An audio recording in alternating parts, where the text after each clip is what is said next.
Como les decía, vamos a ver primero el concepto de antígeno. Ciertos conceptos que necesito que les queden claros sobre la interacción que hay antígenos-anticuerpos.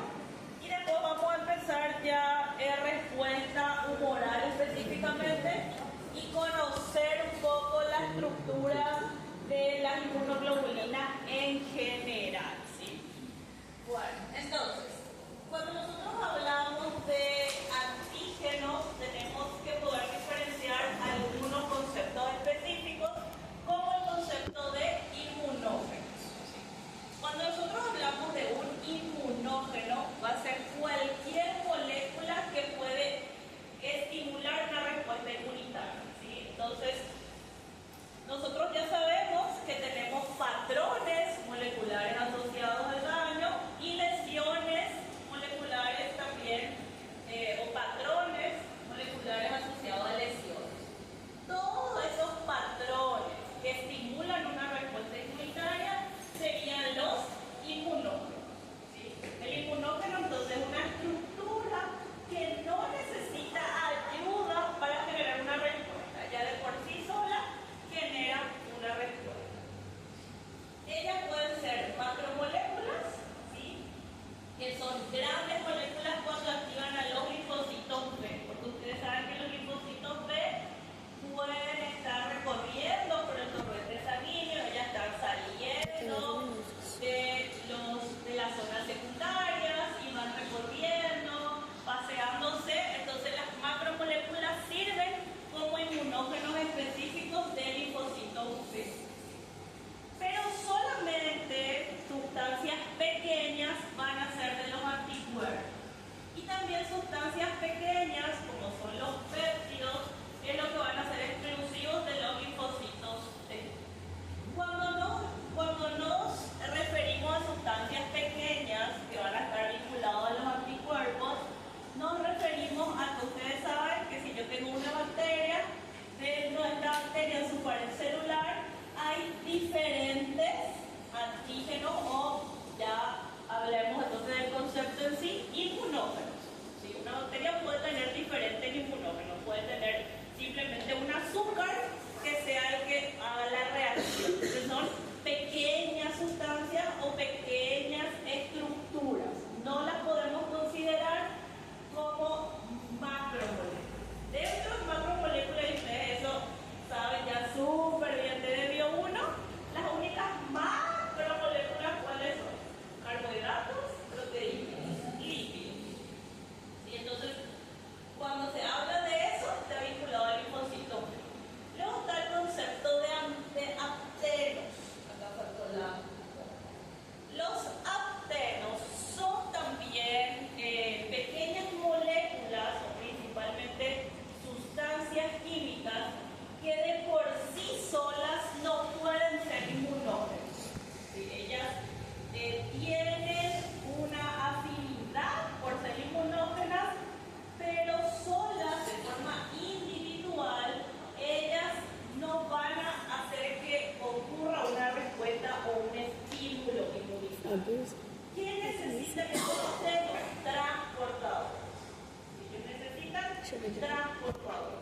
¿Cuál es el ejemplo rápido que se les puede venir de algo que sea un apteno y que necesita un transportador? Los transportadores serían moléculas grandes que van a facilitar que ese apteno pueda estimular su poder inmunógeno, y de esa manera facilitan entonces la inmunogenicidad. ¿Qué puede ser? Que nosotros estuvimos hablando en las dos últimas clases.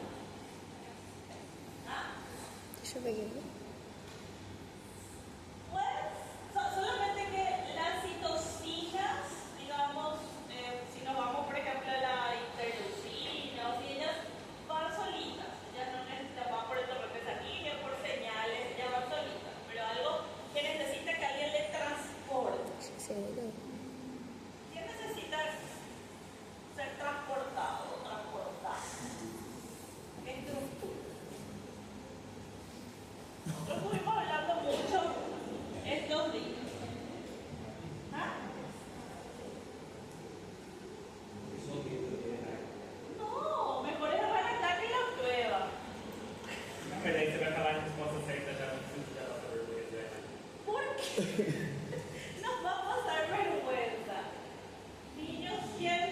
Piense. Muy bien, Marcos Márquez. El MHC 1 actúa como un transportador. Eso iba a decir, ¿verdad? ¿Cómo podría ser que sea la estaba cerca? Y sí, y ustedes saben por qué. Porque el MHC está en la célula presentadora de antígeno y es un transportador. El MHC es una macromolécula. ¿Por qué sea el 1 o sea el 2? ¿Por qué? Porque es una proteína.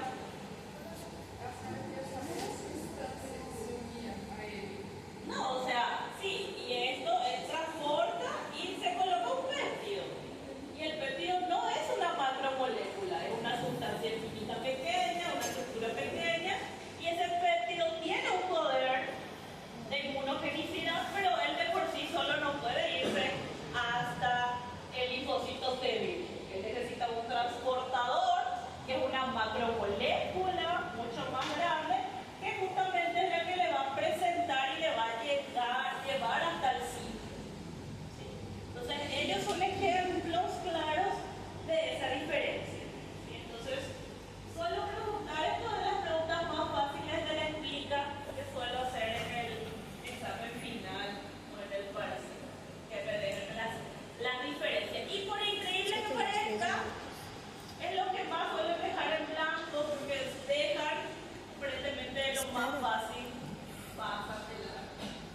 Entonces, ¿cómo se dan las interacciones antígeno-anticuerpo? ¿Sí? Los antígenos tienen una porción que se llama epítopo. ¿Sí?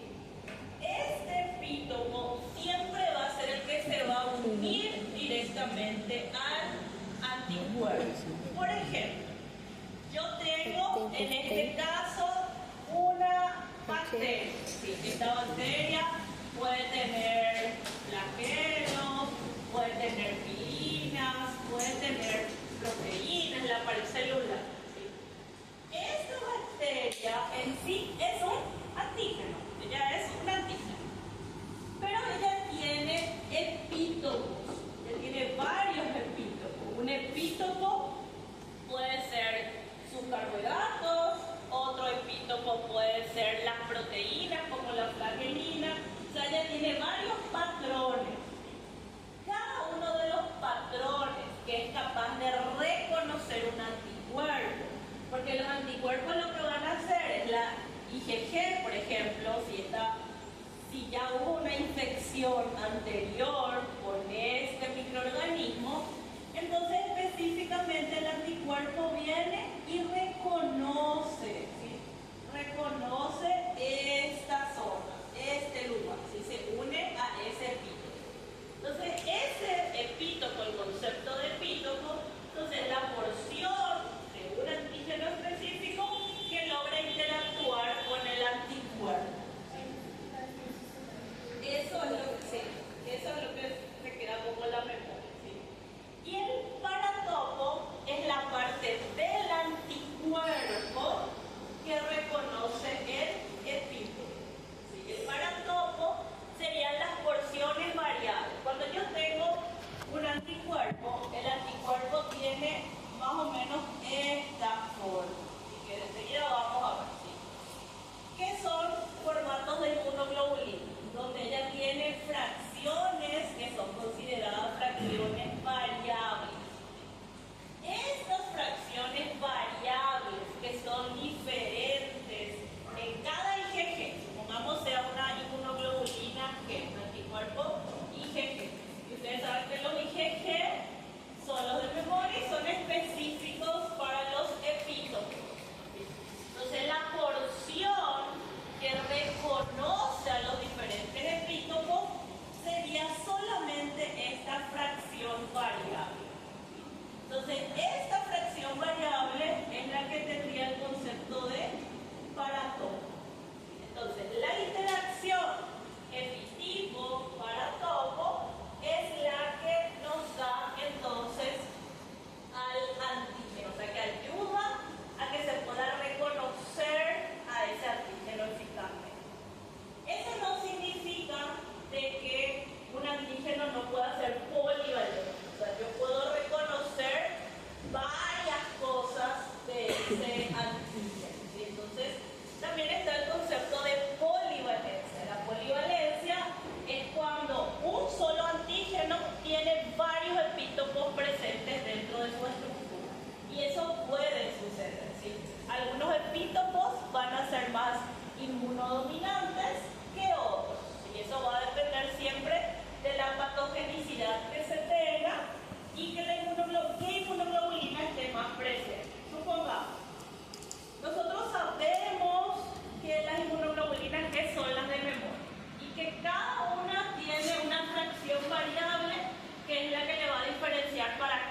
que es para toda la vida. Igual con la vacuna de la gripe y otras vacunas que uno tiene que cumplir el esquema de vacunación. Bueno. Entonces, como saben, los cambios van a ocurrir específicamente en la estructura del anticuerpo y ellos son los que van a dar la respuesta. Este sería un anticuerpo original que reconoce un epítopo específico. Una vez que se reconoce, el epítopo, siempre el primer anticuerpo que va a estar en la estructura de la membrana va a ser la inmunoglobulina M.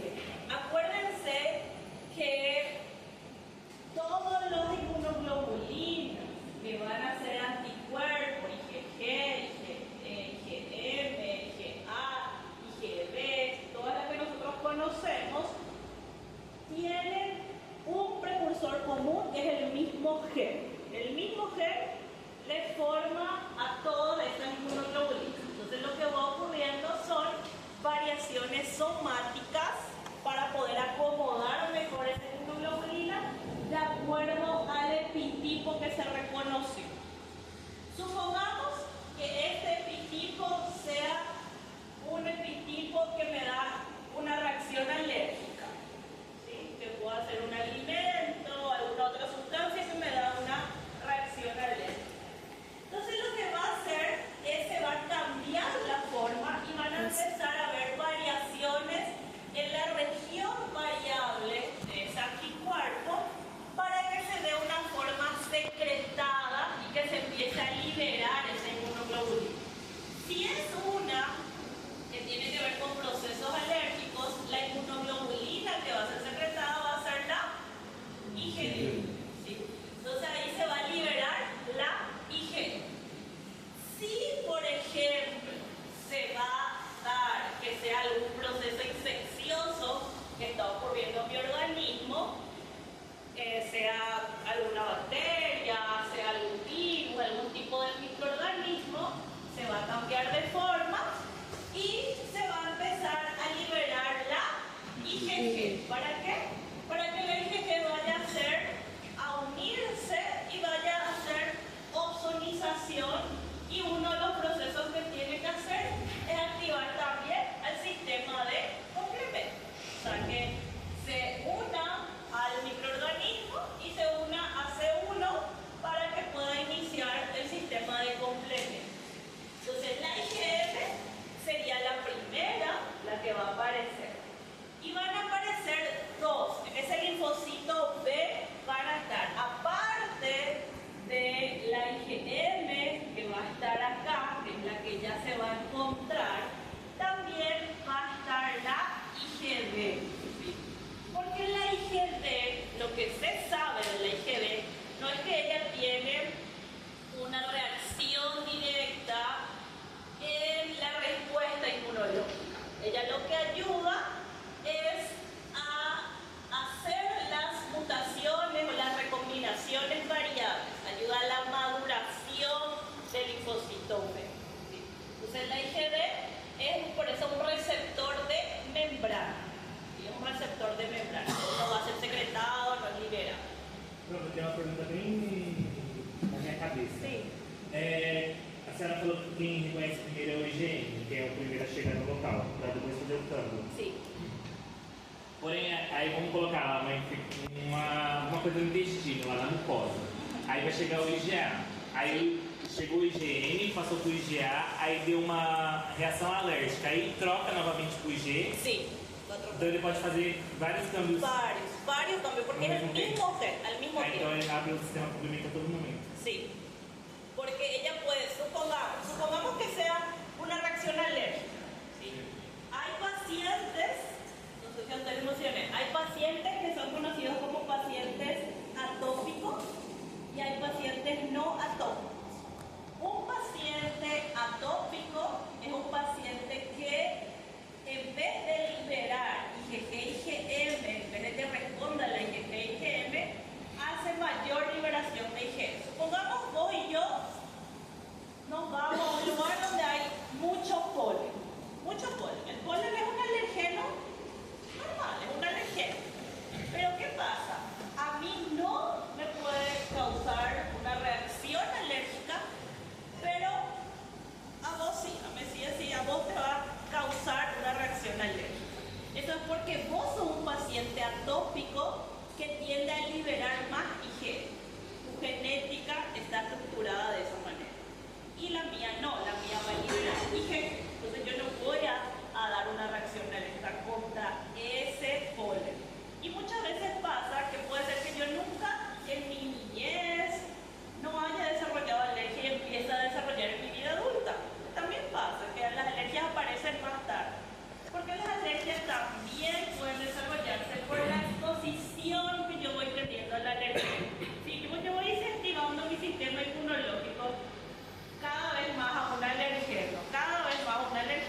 Entonces, eso es lo que va a pasar. Y como preguntaba Igor, también está la IgA, ¿verdad? Que siempre va a ser primero el ejemplo, la IgA va a ser secretada, la IgA es enviada también a la mucosa. Chicos, la IgA es de las inmunoglobulinas que más se secreta y más se forma diariamente, porque yo tengo que mantener la mucosa con una cantidad normal de IgA. Eso no significa que sea la de mayor cantidad, es la que mayor se forma diariamente, pero no significa que sea la de mayor concentración. La de mayor concentración va a ser siempre mi IgG, ¿sí? La IgG siempre va a ser la de mayor concentración porque es la de memoria. Si yo mido, ella es la que tiene que estar en una concentración más elevada, ¿sí? Pero la IgA es la que mayor se produce todos los días, porque yo tengo que cubrir mucha cantidad de zonas que tienen mucosidad, ¿sí? Entonces la IgA es algo que se forma de por sí diariamente en mi organismo, ¿sí? Para poder proteger las zonas con mucosidad, ¿sí? Y era solo eso, era acá. Y ya ustedes saben que cada isotipo de inmunoglobulina tiene una función específica.